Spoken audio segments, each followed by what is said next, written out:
Si Bongkok pahlawan Johor yang jarang disebut dalam sejarah Melayu. Di lereng Bukit Tanjung Putri, menghadap Selat Tebrau yang tenang, terdapat sebuah pusara tua yang menjadi saksi perjuangan seorang pahlawan. Tubuhnya cacat, tetapi semangatnya luar biasa. Namanya dikenali sebagai Si Bongkok. Seorang wira rakyat, pemberontak kepada sistem, dan legenda yang kisahnya masih menjadi tanda tanya sehingga hari ini. Nama sebenarnya tidak direkodkan dengan jelas, namun masyarakat setempat menamakan beliau Si Bongkok karena bentuk tubuhnya yang bongkok sejak lahir. Beliau dilahirkan di Johor, dipercayai sekitar pertengahan abad ke-19, ketika Johor berada di bawah pemerintahan Temenggung Daeng Ibrahim dan sedang berdepan pengaruh besar British dari Singapura. Walaupun bongkok, beliau terkenal sebagai pendekar yang mahir dalam ilmu persilatan dan strategi tempur. Dikatakan juga beliau memiliki ilmu kebal serta menguasai taktik peperangan laut. Banyak pihak percaya beliau adalah penyokong setia Sultan Ali, waris sebenar Kesultanan Johor, yang telah diketepikan oleh Temenggung dengan sokongan penjajah British. Si Bongkok tidak setuju dengan cara British campur tangan dalam hal ehwal Johor.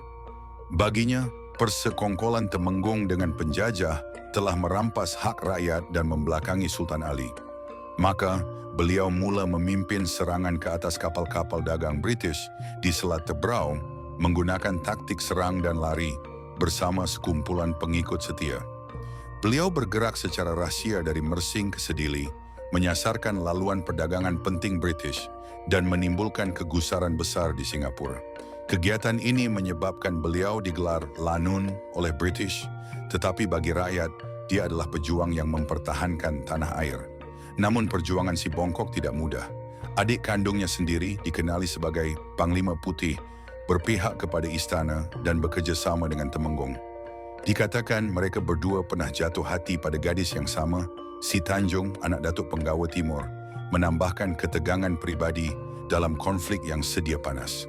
Beberapa kali mereka bertembung dalam pertempuran, namun tiada siapa yang berjaya menewaskan yang lain.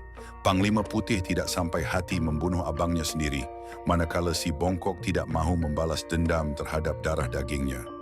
Kemuncak kisah tragis ini berlaku di Tanjung Belungkur, tempat persembunyian terakhir Si Bongkok. Disinilah berlakunya pertempuran terakhir antara Si Bongkok dan tentera istana.